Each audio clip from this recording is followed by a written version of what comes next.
Well, disappointing start to the third period. Just fall behind 2 goals in a game that you wanted to obviously push. Yeah, it was a disappointing start to the first period and the third period. And then they scored the first goal in the second period. So, what do you think happened at the start of the game? I don't know. I mean, obviously, I didn't get them ready enough to play, or they didn't get themselves ready enough to play. I mean, maybe a combination of both. Are you sensing any frustration from Mikko just with his offensive struggles lately? I'm sure he's frustrated. He's a guy that, A, has a lot of pride, and B, is a really good player. But the one thing about Mikko is, even if he's not scoring, he's defending and competing really hard. So, I mean, we all want to see him succeed in scoring, and I think at this time last year he had 6 goals. So it's not an overly big difference, but I mean, I know it's wearing on him.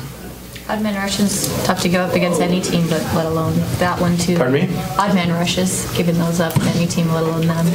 Yeah, I mean, well, not just them. They got McDavid, but their next leading scorer's got 22 points, which is probably less than any of the second highest scorers that we're facing. So it's the thing about giving up odd man rushes is when you're ahead of them and you let them pass you, it's pretty irritating.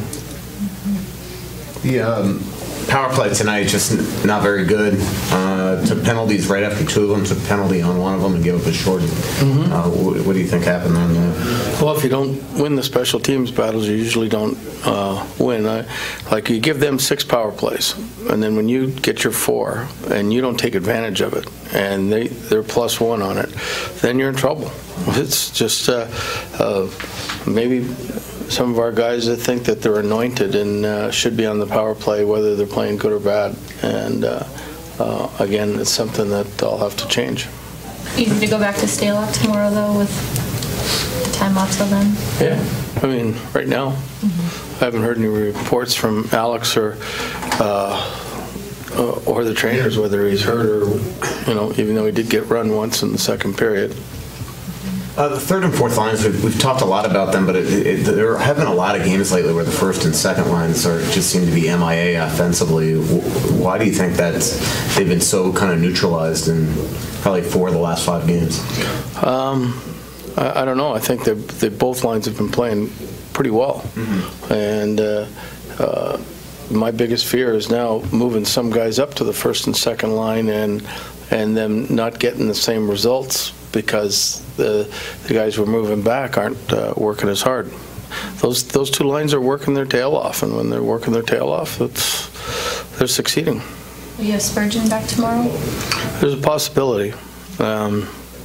It's still day to day right now. I was talking Tuesday, yesterday, tomorrow, so I don't know. We'll find out.